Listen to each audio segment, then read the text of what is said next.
하나님의 말씀은 로마서 4장 1절과 2절 말씀이 되겠습니다. 그런즉 육신으로 우리 조상인 아브라함이 무엇을 얻었다 하리요? 만일 아브라함이 행위로서 의롭다 하심을 받았으면 자랑할 것이 있으려니와 하나님 앞에서는 없느니라. 아멘. 오늘 읽어드린 본문 말씀을 중심으로 해서 의롭다 하시는 하나님에 대하여 말씀을 올려드리겠습니다. 깨진 유리창의 법칙이라는 책이 있습니다. 빈 건물에 깨진 유리창 하나를 방치하면 연이어 옆에 유리창도 깨진다고 합니다. 이 상황이 계속되다 보면 그 건물은 범죄의 온상이 되고 인근의 범죄가 속출하면서 일대가 무법천지로 변하게 된다고 합니다. 빈 건물에 깨진 유리창 하나를 방치하였는데 그 지역이 황폐해지고 공동화되고 범죄의 온상으로 깡패들이 출입하게 되고 사람 살 곳이 되지 못한다는 것입니다. 이러한 사실을 연구한 사람이 있는데 미국의 범죄학자 제임스 윌슨과 조지 켈링이라는 사람이 1982년에 발표한 이론입니다. 이것을 깨진 유리창 이론, Broken Window Theory라고 합니다. 미국의 라토가스 대학의 켈링 교수는 이 브로컨 윈도우 법칙에 근거해서 뉴욕시의 지하철 흉악 범죄를 줄이기 위한 대책으로 낙서를 철저히 지우는 것을 제안했습니다. 낙서가 방치되어 있는 상태로 창문이 깨져 있는 빈집이나 방치된 자동차와 같은 상태라고 생각했기 때문입니다. 뉴욕시에는 무려 5년 동안에 걸쳐서 6천여 대의 지하철 차량의 모든 낙서를 지우면서 범죄를 줄이게 되었습니다. 마침내 지하철 범죄의 75%를 낮출 수가 있게 되었다고 합니다. 이러한 사실은 작은 무질서를 가볍게 여기다 보면 더 심각한 범죄가 생겨나고 우리말 그대로 바늘 도둑이 소도둑 된다는 말을 뒷받침해주고 있는 것입니다. 그래서 우리는 작은 실수를 크게 보아야 합니다. 다른 사람의 죄는 하나님에게 맡겨도 나의 죄와 실수는 아주 크게 볼 수 있어야 그런 사람이 하나님 앞에서 바르게 살아갈 수 있다는 것입니다. 우리가 주님을 닮아가고 주님이 원하시는 사람으로 성장하기 원하시면 이렇게 우리의 죄는 크게 보고 아파하고 즉시 회개하려고 힘써야 한다는 것입니다. 또 하나 우리가 경계해야 하는 것은 공로주의, 율법주의를 배격해야 합니다. 우리 기독교는 공로주의와 율법주의를 배격합니다. 이 세상에는 공로주의, 율법주의, 선한 행실, 좋은 말을 일을 많이 해서 하나님 앞에 서려고 하는 이들이 있습니다. 참선을 하고 적선을 하고 인생에 대해 깨닫기 위해 깊은 사색에 빠지고 세상적인 욕심을 다 내려놓고 신적으로 존재가 되려는 사람이 있습니다. 사람은 욕심을 다 내려놓는다고 하였는데 자존심이 또 살아남아 있습니다. 교만한 자아가 깨어지기 쉽지 않습니다.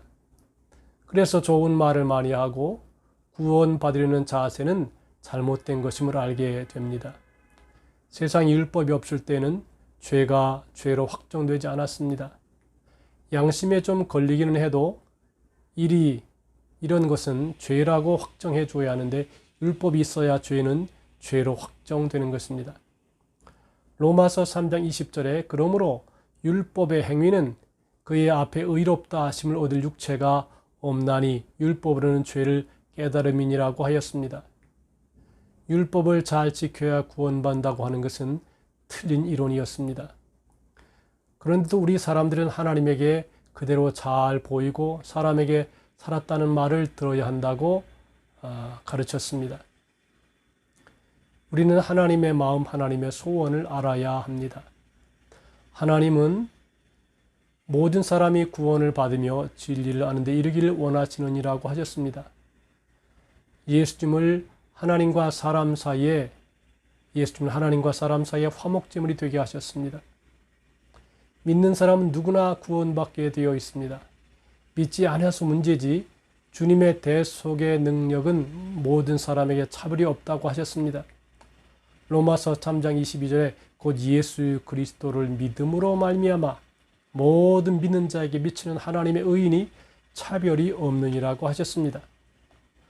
우리 하나님은 우리에게 값없이 구원받도록 하셨습니다.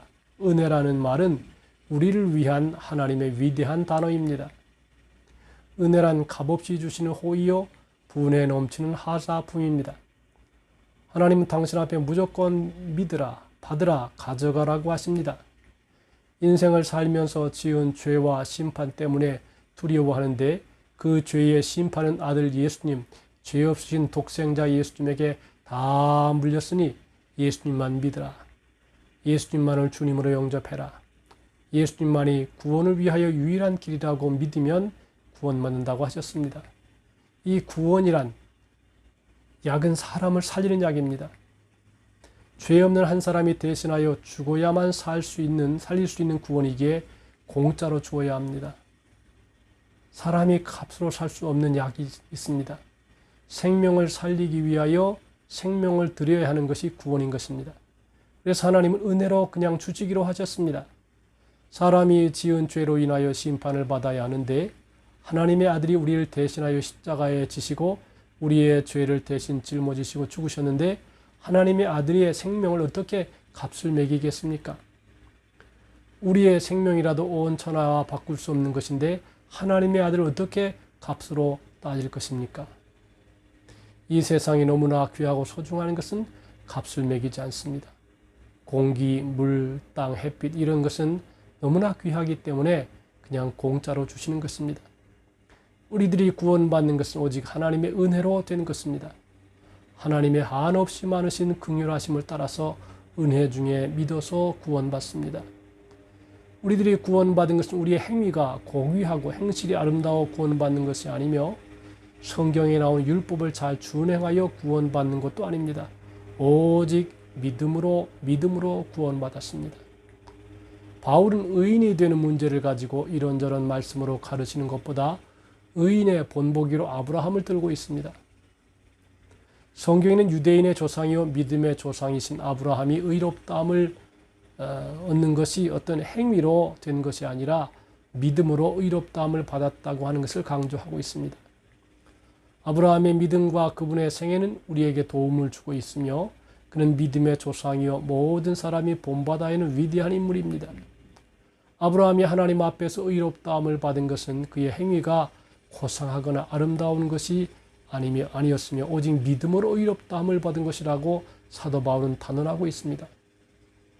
본문 1, 2절에 그런즉 육신으로 우리 조상인 아브라함이 무엇을 얻었다 하리요? 만일 아브라함이 행위로서 의롭다 하심을 받았으면 자랑할 것이 있으려니와 하나님 앞에는 없느니라고 하셨습니다.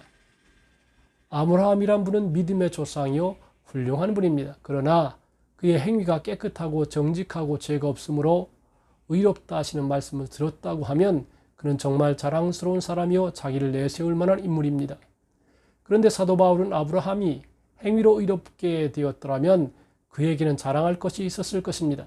그러나 하나님 앞에는 자랑할 것이 없는 사람이었습니다. 그도 우리와 같은 성정을 가진 사람이었습니다. 3절에 보니까 성경이 무엇을 말하느냐? 아브라함이 하나님을 믿음에 그것이 그에게 의로 여기신 바 되었느니라. 아브라함이 하나님을 믿었더니 하나님은 아브라함의 믿음 그것을 의로 여겨주셨다는 말입니다. 유대인들은 아브라함의 의를 순종의 행위에서 찾으려고 하는데 하나님은 아브라함의 순종을 보시고 의롭다고 하신 것이 아니라 그가 하나님을 믿는 것, 하나님을 신뢰하는 것을 의롭게 보시고 있었습니다. 내 자손이 이와 같으리 약속하신 말씀 때문에 어떤 기대심을 가지고 하나님을 믿는 것이 아니라 무조건으로 하나님을 믿었다는 말을 잘 알아야 합니다. 아브라함이 여호와를 믿은 여호와께서 이를 그의 의로 여기시고 그랬습니다. 이 말씀에 아브라함이 여호와를 믿었다는 말은 전적으로 하나님을 신뢰하고 있었다는 것입니다. 로마서 3장 33절에 성경이 무엇을 말하느냐? 아브라함이 하나님을 믿음에 그것이 그에게 의로 여긴 바 되었느니라. 여기에서 믿음과 의는 동등한 관계로 봅니다. 여긴다는 말은 평가한다, 간주한다, 계산한다는 말입니다. 4절과 5절에 일하는 자에게는 그 삭시 은혜로 여겨지지 아니하고 보수로 여겨지거니와 이를 아니할지라도 경건하지 아니한 자를 의롭다 하시는 이를 믿는 자에게는 그의 믿음을 의로 여기시나니라고 했습니다. 이 말씀은 노동자를 예로 들어서 믿음으로 의롭게 되는 것을 설명하고 있습니다.